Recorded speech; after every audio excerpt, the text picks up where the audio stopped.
আমার শ্বশুরটা তো মানুষের জাত না, আমি যে শ্বশুর বাড়িতে যায় থাকমু সেই উপায়টাই তো আমার নাই। আমার শ্বশুর আমারে কয় আমি নাকি তার বাড়িতে যায়া 13-14 দিন শুয়ে থাকি।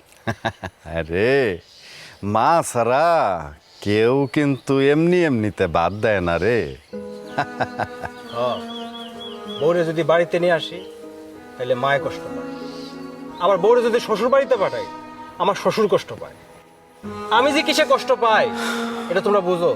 শোন, তোর মা তোর বাপে মইরা যাওয়ার পরে কেমনে যে সংসারটারে ধইরা রাখছে, তোগো বড় করছে, আমরা তো দেখছি। আর এখন সেই মায়ের কাছে চ্যালেঞ্জ নিতে যাইস না। আমি তো চ্যালেঞ্জ দিতাছি না, আমার মা আসলে এই সংসারের মাতব্বরি কারো করতেই দিব না। সে মনে করে যে তার ছেলের বউ আইসা সবকিছু তার কাছ থেকে কেড়ে নিয়ে যাবে। আচ্ছা, তোর বউটাও তো ভালো না, সে একটু মানায় নিয়ে চলতে পারে না? তা আমার বউটা যে খারাপ সেটা তো আমি অস্বীকার করতেছি না, কিন্তু সে তো আমার বউ, তাই নিয়ে তো আমার সংসার করতে হবো নাকি? তো মাই সেটা চায় না, এখন আবার লাল ভাইয়ের সঙ্গে ঝগড়া শুরু।